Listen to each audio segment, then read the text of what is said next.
Salut tout le monde, j'espère que vous allez bien, je suis ravi de vous retrouver sur la chaîne, ça faisait longtemps que j'avais pas tourné une vidéo chez moi et je me demandais d'ailleurs si j'allais pas faire cette vidéo sur le terrain puisque c'est une vidéo de présentation de matériel et finalement avec le recul je me suis dit que c'était plus pertinent de le faire ici parce que ça allait me faire économiser de l'énergie forcément parce que tourner une vidéo sur le contenu de mon sac ça prend un petit peu de temps et puis surtout gagner du temps parce que le temps va être compté pour cette traversée, j'ai malheureusement pas tout le temps que j'aurais aimé avoir. Bref, en tout cas, tout ça pour vous dire que je suis content de vous retrouver aujourd'hui. Pour ceux qui me suivent sur les réseaux, vous savez que je pars dans quelques jours faire la grande traversée du Mercantour. C'est un peu plus de 250 km, je crois qu'il y a 14 000 mètres de dénivelé positif, si je dis pas de bêtises, il faudra que je revérifie tout ça. J'ai commencé à bosser un petit peu le topo. En tout cas, là, je voulais vous montrer ce que j'emporte avec moi pour, on va dire, une randonnée de 12 à 13 jours, je pense, normalement, si tout va bien, pour relier Alos, le petit village d'Alos, jusqu'à dans le Haut-Verdon, jusqu'à la ville de Menton, d'où je reprendrai soit un bus, soit un train pour rentrer chez moi à Nice. Je me suis accordé donc environ une douzaine de jours pour faire ce périple. Officiellement, le tracé compte 17 étapes,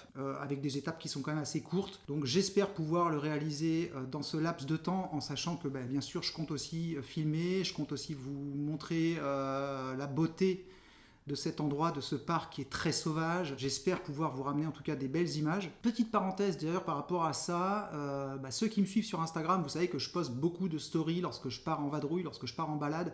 Sur mon compte Instagram, je vais pas forcément mettre aussi ces informations sur la chaîne YouTube.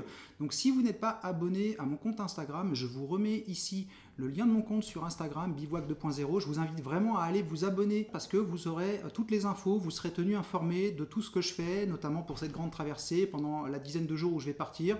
Je posterai régulièrement quand j'aurai du réseau parce que dans le Mercantour, il y a beaucoup d'endroits où le réseau passe pas du tout. Mais je posterai régulièrement des stories, des publications pour vous tenir informé. Je voulais vous retrouver aujourd'hui pour vous parler de ce que j'emporte avec moi pour cette randonnée. Alors je ne vous parle pas de ce que j'aurai en tenue sur moi, je vous ferai peut-être un retour après coup des vêtements, chaussures, etc. Là aujourd'hui je vais vraiment vous parler du sac à dos qui va me permettre d'être en totale autonomie. Alors en totale autonomie, pas sur toute la traversée, mais on va dire que sur les trois quarts, je serai en autonomie complète. Je ne compte pas me ravitailler en chemin, je vais partir avec essentiellement des plats lyophilisés. Le site lyophilisé.fr que vous connaissez certainement déjà, qui m'a contacté au début de l'été pour me proposer justement un choix de plats pour pouvoir m'accompagner pendant ma randonnée cet été. Et je pense que je vous ferai une petite vidéo là-dessus. Je ne sais pas encore si je vous ferai une vidéo dédiée ou si je vous en parlerai pendant la traversée, mais en tout cas, c'est de l'alimentation qui ne contient aucun additif, aucun conservateur, ce ne sont que des ingrédients naturels. J'ai à la fois des plats lyophilisés pour manger le soir, mais aussi des barres énergétiques,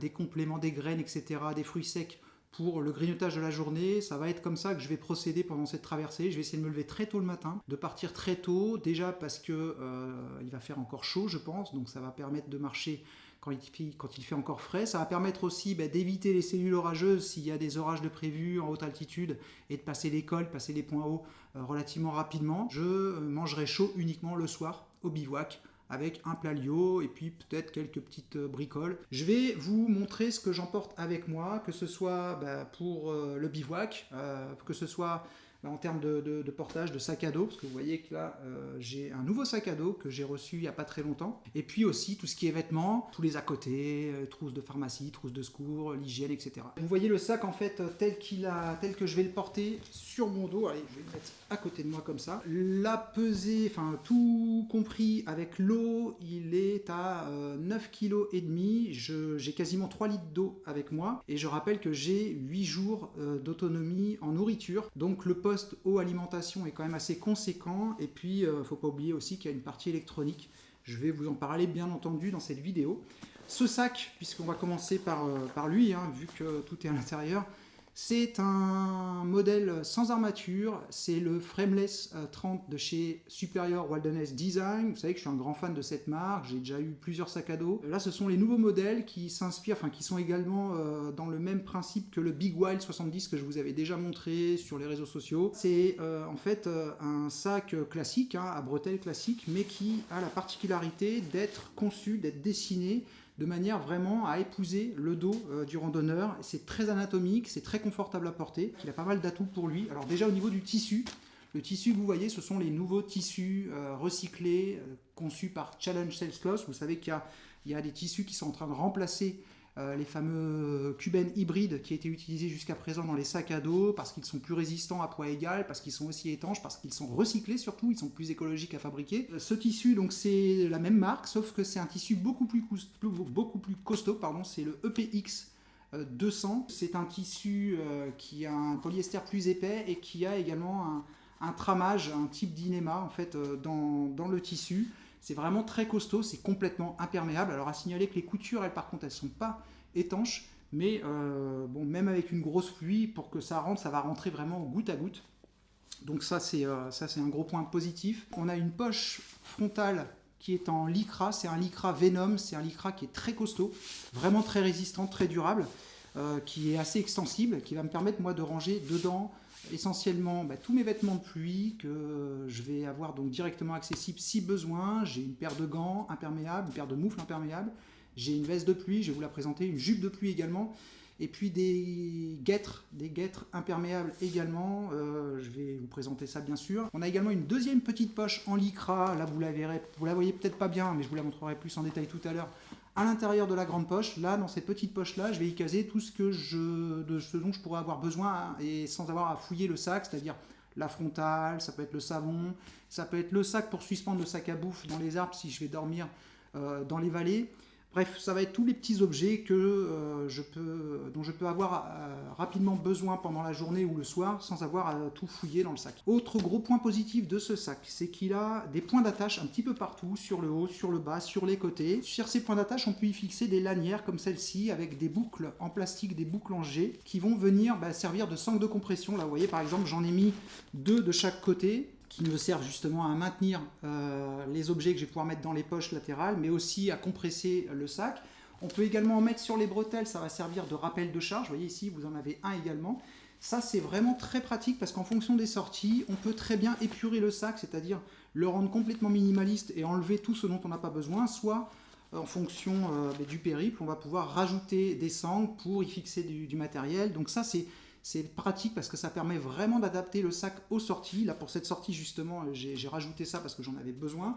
De l'autre côté, vous voyez, j'ai une poche à eau également et j'ai également des sangles qui me permettent de maintenir la poche à eau au niveau de la poche du sac. La particularité de ce sac, c'est également les poches latérales. Je ne sais pas si vous vous rendez compte à la caméra, mais elles sont immenses. Elles sont très grandes, elles remontent très haut et ça permet vraiment de ranger beaucoup de choses. On a un élastique sur le tour de la poche et ça permet d'avoir, là je ne l'ai pas bien détendu, mais ça permet d'avoir la poche qui va être beaucoup plus large. Attendez, on va poser le sac comme ça sera plus pratique. Et là vous voyez cet élastique, ici on a un petit tanka, il suffit simplement de le desserrer et vous voyez la poche là maintenant elle est complètement relâchée. Ça permet de pouvoir accéder facilement aux affaires et quand on marche, si on veut sécuriser l'ensemble, on n'a plus qu'à tirer sur cet élastique et tout ce qu'il y a dans la poche est sécurisé.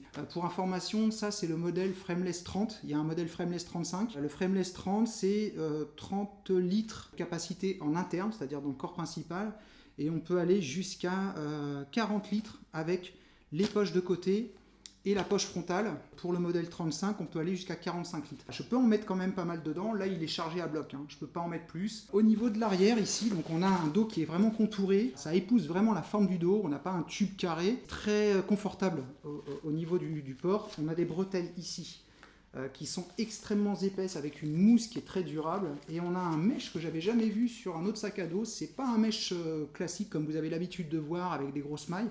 C'est un mèche qui est beaucoup plus fin, qui est beaucoup plus agréable, qui d'après le constructeur, d'après SWD, est aussi durable, voire plus durable, et qui a l'avantage justement de ne pas emmagasiner toutes les petites saloperies qu'on peut trouver sur la balade, les petites aiguilles de pin, les choses comme ça que vous avez tous certainement déjà eu dans les mailles de votre mèche. Là c'est tellement fin qu'il n'y a rien qui accroche dessus. Donc c'est pas mal du tout et c'est plus confortable je trouve, c'est beaucoup plus doux, c'est plus confortable lorsqu'on l'a en contact directement avec le corps. Et ici on a donc un petit seat pad qui est dans une poche en mèche qui est le même type de mèche durable qu'on a à l'avant et qui peut s'enlever très facilement. Donc on peut retirer, encore une fois, ça c'est tout le côté modulable de ce sac, on peut ne pas prendre ce seat pad, ça va permettre d'avoir un confort au niveau du dos et puis ça permet également d'avoir un petit seat pad quand on veut faire des pauses pour s'asseoir pendant la journée. Donc ça c'est pas mal du tout et c'est une poche, c'est un mèche qui est traité antibactérien. donc, et qui est extrêmement durable. J'ai le même sur le gros modèle, le Big Well 70 de la même marque. Et bon, j'ai fait quand même déjà quelques petites sorties avec et ça bouge pas du tout. Donc, ça a l'air effectivement assez costaud. Au niveau de la poche principale, donc on a un système à double fermeture avec des sangles latérales ici qui peuvent s'enlever, hein, je ne suis pas obligé de les mettre. Et à ce moment-là, je le ferme en roll-top en joignant les deux bouts ici comme ça.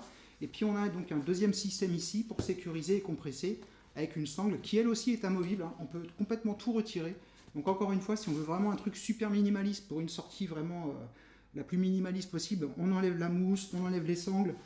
On a également ici au niveau de l'ouverture, et ça c'est pas mal, dans l'ouverture ici, on a des bandes de plastique rigide et qui permettent, vous voyez, de maintenir le haut du sac ouvert lorsqu'on va fouiller dedans, ça ne va pas tomber, ça permet de rigidifier, c'est très pratique aussi pour fermer, un petit peu dans le même style que ce que vous pouvez avoir sur certains sacs étanches de rangement pour les sacs de couchage par exemple, mais en plus rigide, et ça aussi on peut les enlever. Si on veut encore une fois s'en passer pour une sortie, c'est tout à fait possible de les virer. Donc là je vais déjà commencer par vous montrer tout ce qu'il y a dans le corps principal du sac à dos, et ensuite je vous montrerai ce que j'ai mis dans les poches de côté, et comme ça vous voyez un petit peu tout le contenu du sac. Donc on commence déjà par cette première pochette.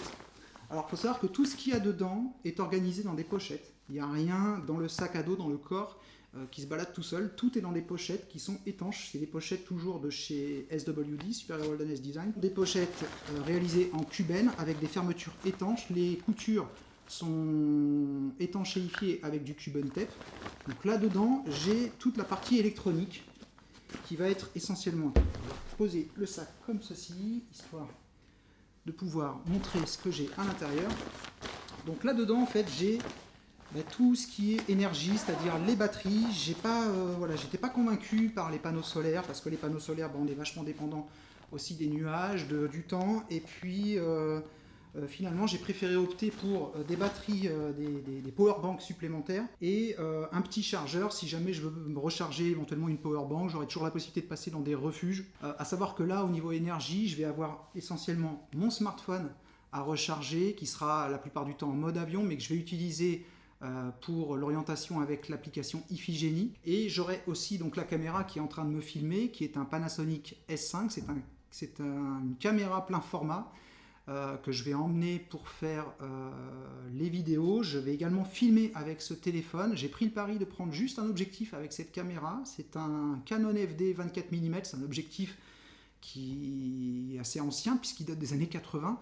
Mais qui donne un petit look que je trouve très sympathique. C'est un objectif manuel. Il va falloir que je fasse toutes les mises au point en mode manuel, donc je vais surtout l'utiliser lorsque je vais le poser sur un petit trépied. Sinon, j'aurai également donc ce téléphone, cet iPhone 13 Pro Max, qui va me servir aussi à réaliser les vidéos, qui fait de très belles images, avec lequel je travaille depuis maintenant quasiment un an, depuis la fin de l'année dernière. Quasiment toutes les vidéos que vous voyez sur la chaîne, elles ont été réalisées avec ce téléphone, et je les ai montées directement sur ce téléphone. Toutes les vidéos que vous avez vues depuis janvier en tout cas, elles sont issues de ce petit téléphone là. Donc vous voyez, la qualité d'image est quand même assez bonne pour un smartphone. On arrive quand même maintenant à faire des trucs assez intéressants en 4K.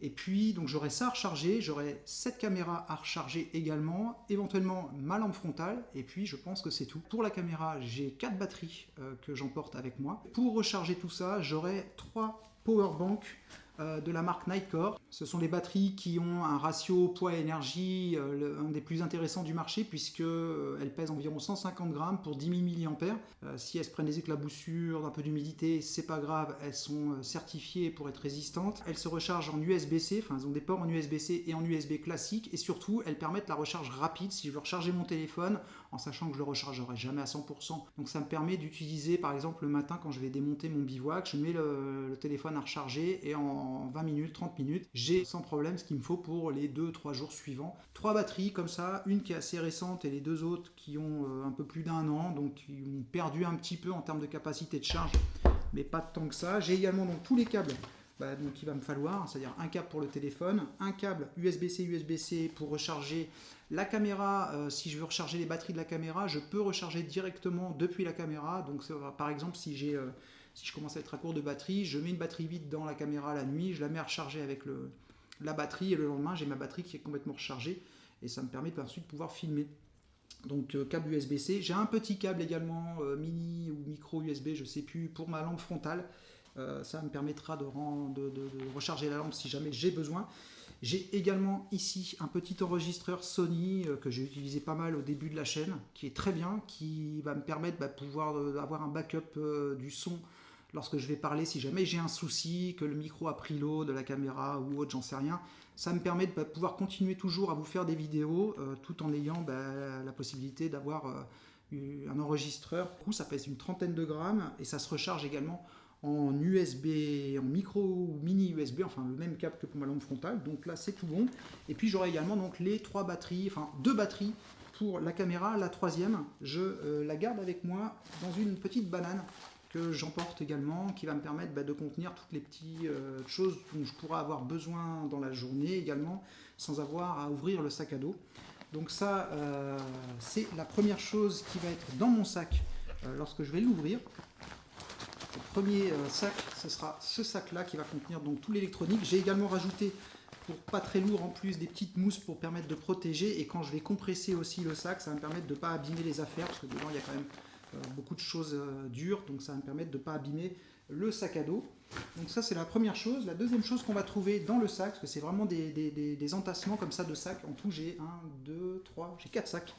4 sacs, donc ça me permet d'avoir vraiment un rangement très organisé, et ça vous savez que c'est très important, enfin, en tout cas pour moi l'organisation ça compte beaucoup, ça me permet de pouvoir en cas de problème de savoir exactement où tout se trouve, de pouvoir ranger rapidement mes affaires et de pouvoir faire rapidement mon sac sans crainte de perdre quelque chose ou d'oublier quelque chose. Dans ce deuxième sac, qui est toujours un sac étanche de chez Superior Wilderness Design, je vais avoir tout ce qui concerne le bivouac, c'est-à-dire mon abri, tapis de sol et le matelas gonflable. Je ne vais pas tout vous sortir, mais pour information, l'abri c'est la Tigerwall UL1 de chez Big Agnes, que je vous ai déjà montré dans une vidéo. Je crois que je vous en avais parlé dans la vidéo où je vous parlais de la chemise Jolly Gear, mais je vous avais également fait un retour sur un premier bivouac avec cet abri, donc si vous n'avez pas vu cette vidéo, je vous mets le lien, je crois que c'est ici, ou ici, je ne sais plus, mais je crois que c'est ici, qui s'affichera là, pour aller voir un peu à quoi ressemble cet abri. Donc là, on a la toile extérieure, parce que c'est un abri double paroi, qui pèse 900, environ un peu moins de 950 grammes, tout compris. C'est un abri qui se monte avec des arceaux, donc arceaux, sardines, les 2 toiles, on est à 950 grammes et on a un espace de vie qui est très agréable, avec pas mal de poches de rangement à l'intérieur, mais vous verrez dans la vidéo si vous êtes intéressé, allez voir la vidéo si vous ne l'avez pas vue. Ici, la toile intérieure, et puis ici j'ai une petite tapis de sol qui va me permettre déjà de protéger le tapis de la toile intérieure qui est quand même très fin, très fragile. Et surtout, ce petit tapis de sol de la même marque va me permettre de pouvoir monter la toile extérieure en premier si jamais il pleut, parce que le gros défaut des abris, souvent de la plupart des abris double paroi à arceaux, c'est qu'on monte d'abord la toile intérieure.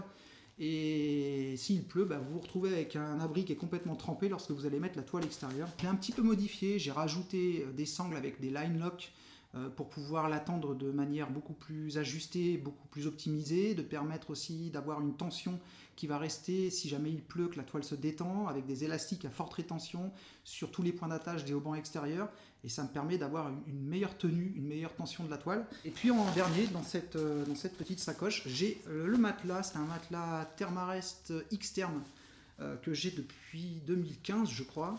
Je pense qu'il doit y avoir une petite fuite parce que quand je le gonfle à fond le matin, je me réveille, il est quand même pas complètement dégonflé, mais il est bien dégonflé, mais ça reste encore, voilà, j'ai pas besoin de le gonfler dans la nuit.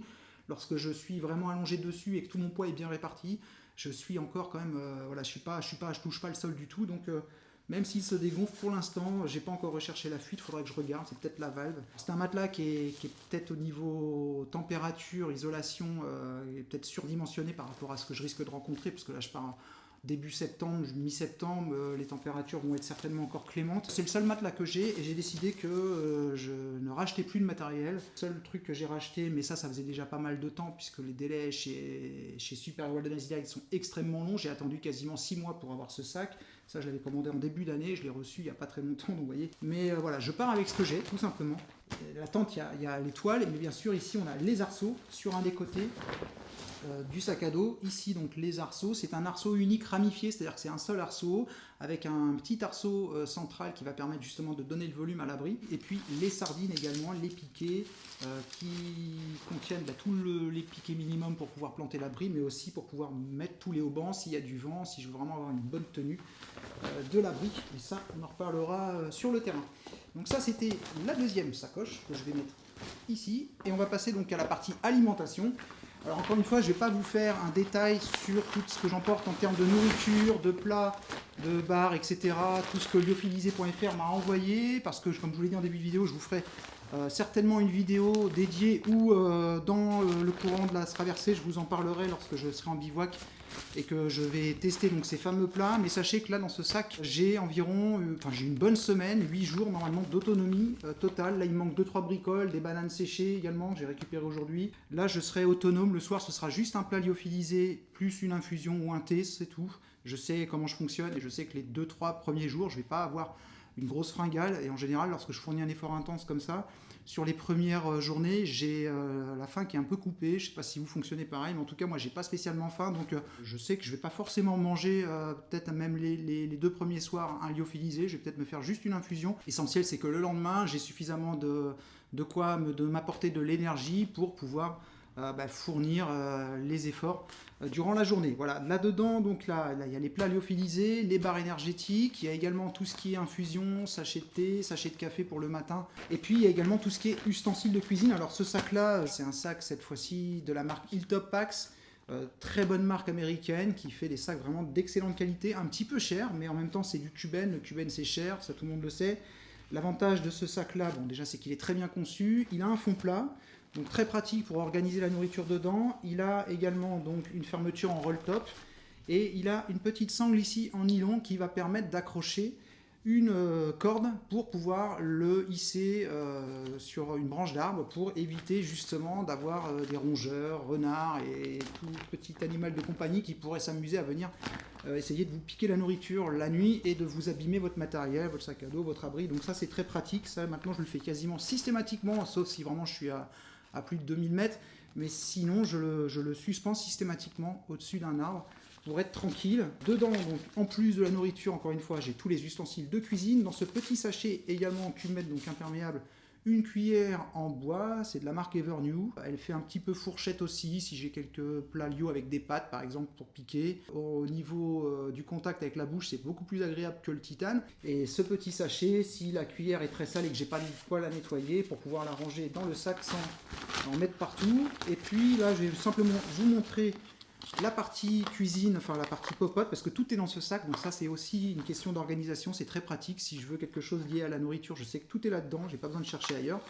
Là c'est une petite tasse en titane de chez Evernew également, qui fait 500 ml, donc 500 ml c'est une contenance qui est largement suffisante pour un usage solo. Généralement les plats lyophilisés c'est du 300-350 ml pour les réhydrater, donc ça me permet de chauffer de quoi hydrater un plat, plus un petit café ou une infusion si je veux, ou après je peux en rajouter un petit peu si j'en ai pas assez, avec un couvercle en titane également, dedans le fameux BRS 3000 que tout le monde connaît. Il fait très bien le boulot pour ce qu'il est censé faire, c'est-à-dire faire bouillir de l'eau pour réhydrater des plats ou se faire une boisson chaude, et c'est exactement pour ça que je l'emporte. Donc un des plus légers qui existe sur le marché, un petit briquet-bic, et puis enfin donc, une cartouche de gaz.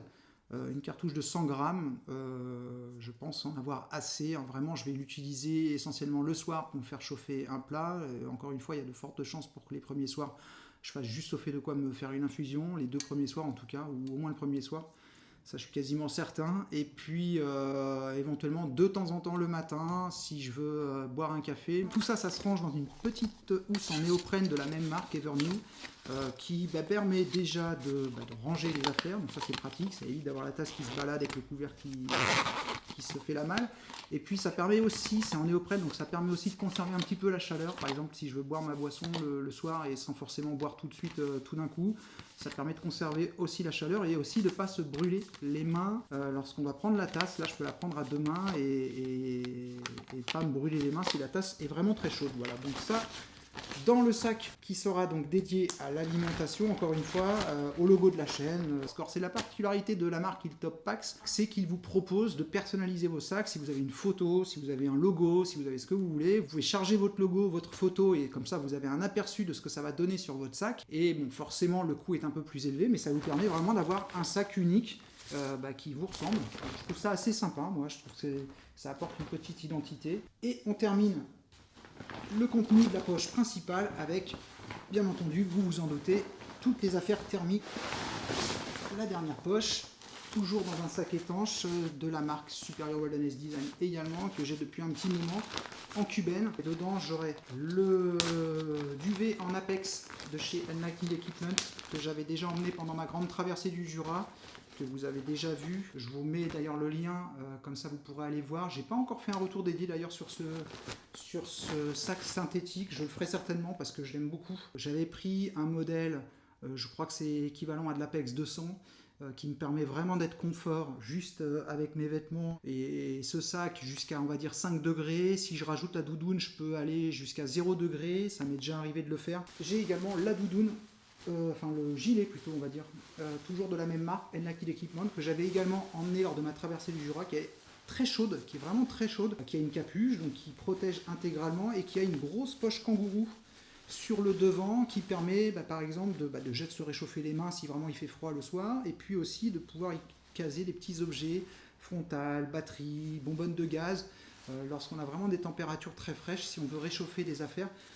Et puis ça a aussi l'avantage d'avoir une deuxième bande en Apex sur le ventre, et donc ça permet d'avoir une doublure, enfin une deuxième épaisseur d'isolant ici. Donc elle est beaucoup plus chaude que la veste, qui elle a une fermeture éclair intégrale. Le tissu c'est du 15 deniers ou du 10 deniers je crois, enfin 10 deniers à l'intérieur, comme le duvet c'est exactement la même chose, et 15 deniers je pense à l'extérieur. Ça pèse 250 grammes en taille médium, mais c'est impressionnant comment c'est chaud, ça se compresse assez bien.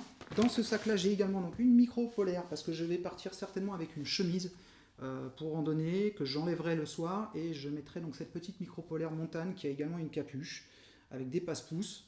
Pour dormir, je vais essentiellement la garder pour le bivouac. J'ai également une paire de chaussettes propres que je garderai donc uniquement pour le bivouac. Et puis un oreiller, parce que moi j'ai besoin d'avoir vraiment un confort, et que j'ai testé les poches à eau, j'ai testé les sacs remplis de vêtements, et ça ne me convient pas. Ça ne me permet pas d'avoir les cervicales complètement détendues, et donc cet oreiller de la marque Situs Summit, qui est très bien conçu, qui respecte bien la forme du cou, etc., de la nuque, me permet vraiment de bien dormir et de bien récupérer. Donc ça pèse un petit peu, c'est 80 grammes, quelque chose comme ça. Mais bon, si c'est pour avoir une bonne récupération la nuit, pour moi, voilà, c'est pas du poids emporté inutilement. Donc ce que je vais avoir dans mon sac de bivouac, plus bien entendu ce fameux sac de couchage en Apex de chez Enlightened Equipment, permet aussi de pouvoir l'ouvrir complètement en couette. On a une footbox qui se ferme avec un tanka et une fermeture éclair. Si vraiment il fait chaud, je peux complètement ouvrir le duvet et l'utiliser en couette, mais s'il fait un peu frais, je peux le fermer complètement. Je peux fixer une sangle au matelas et être confort avec la doudoune jusqu'à peu près 0 degré, sans trop de soucis, sans trop m'inquiéter. J'aurai une petite paire de gants polaires que j'utiliserai également au bivouac s'il fait froid. Ça, je l'emmène parce que en altitude, ça peut toujours servir. Voilà.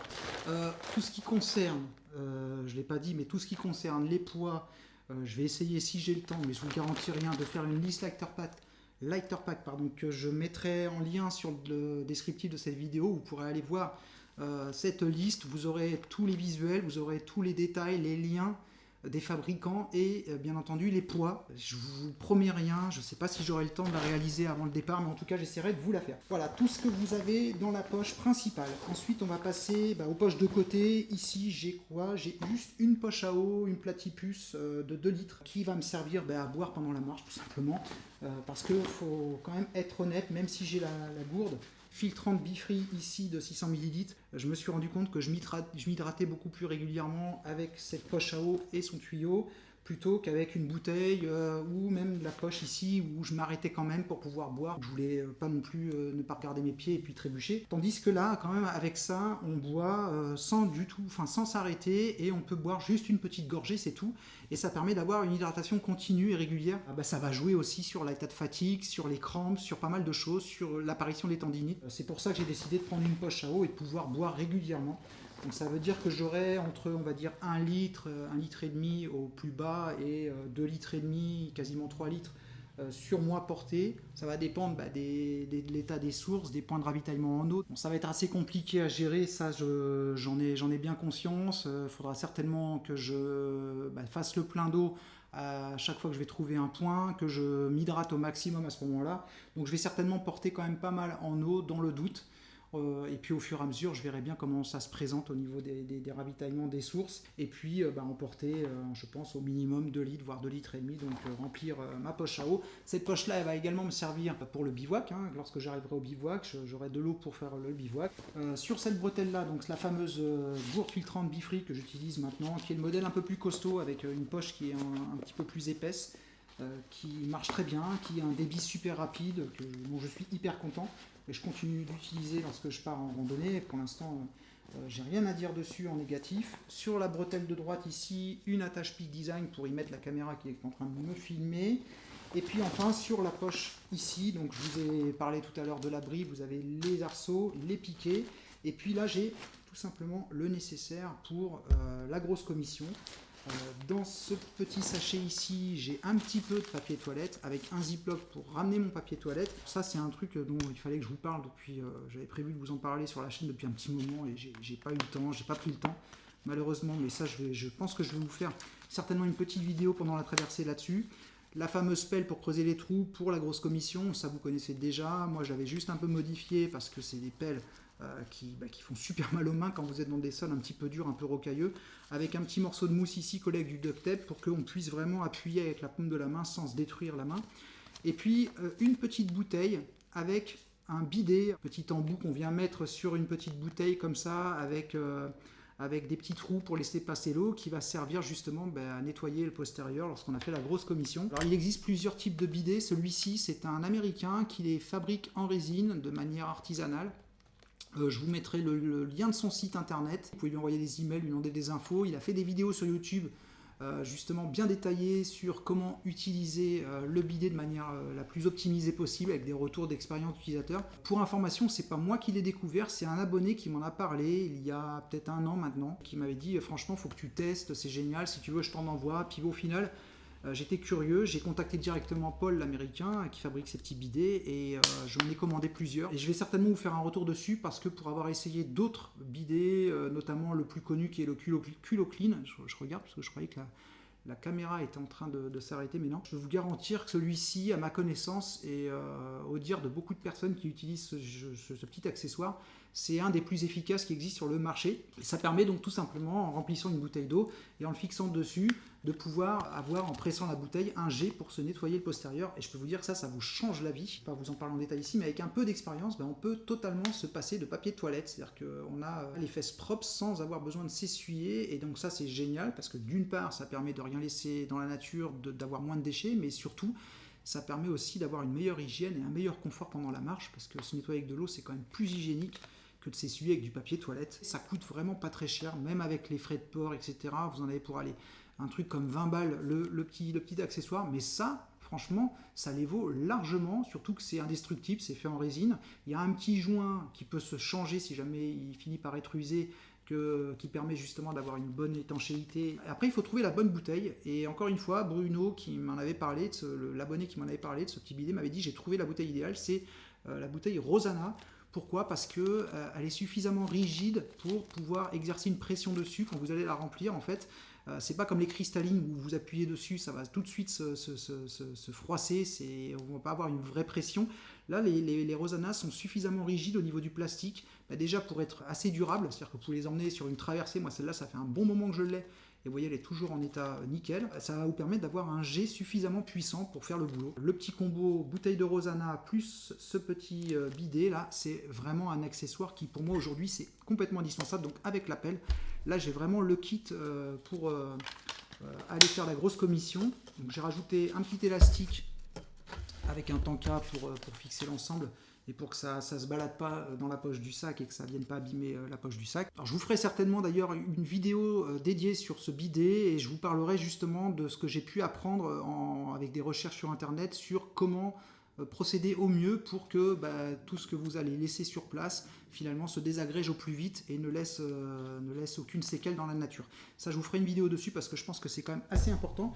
On revient donc rapidement sur le contenu du sac à dos. Donc ici, il reste juste les piquets et les arceaux de la tente. Et puis au niveau de la poche ici, donc je vous disais tout à l'heure, on a deux poches. Vous voyez, on a cette poche principale et puis on a une petite deuxième poche, vous voyez ici, toujours en lycra et qui va me permettre d'y glisser. Alors là j'avais mis une paire de gants mais j'ai déjà une paire de gants donc celle-ci j'en ai pas besoin. Là j'ai un morceau de savon d'Alep bio que j'ai mis dans une petite boîte en fer blanc qui est sécurisé par un bout de chambre à air. Ça je pensais pouvoir me passer de savon mais je me dis que non, c'est quand même très important, ne serait-ce que pour l'hygiène lorsqu'on va manger ou si je suis blessé ou quoi que ce soit. Pour pouvoir nettoyer une plaie, c'est important d'avoir du savon. J'ai également une toute petite gamelle ici en cubène, fait par un petit artisan américain. Alors à la base, ce sont des gamelles pour les chiens. Lorsque vous emmenez votre chien en balade, ça va me permettre, par exemple, s'il y a des problèmes d'eau, quand je veux faire ma toilette le soir, là, je peux y mettre un petit peu d'eau et ça va me permettre de pouvoir me nettoyer le torse, m'enlever la sueur sans consommer énormément d'eau et surtout sans polluer les endroits à proximité. Je peux prendre de l'eau à un cours d'eau et ensuite aller plus loin à une cinquantaine de mètres et faire mes petites affaires sans forcément polluer le cours d'eau. Donc ça, c'est très pratique et vous voyez qu'une fois que c'est plié, ça prend vraiment pas du tout de place et ça pèse une quinzaine ou une dizaine de grammes, je crois.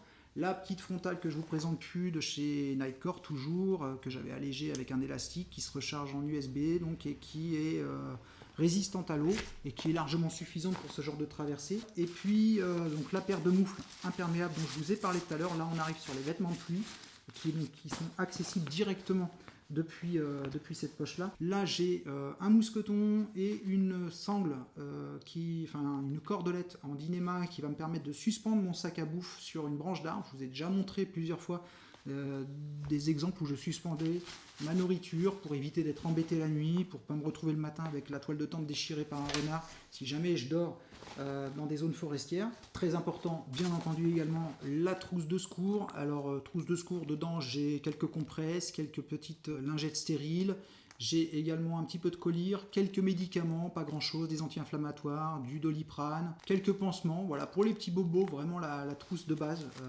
Il n'y a pas grand chose, mais j'ai un peu de désinfectant également. C'est uniquement pour pouvoir rejoindre la civilisation. Petite trousse de secours, juste ce qu'il faut. La veste de pluie, c'est toujours la même, c'est la Agloff Lime 3 qui me convient très bien, qui a une super bonne imperméabilité, que j'ai déjà donc réimperméabilisé au Nikwax en machine.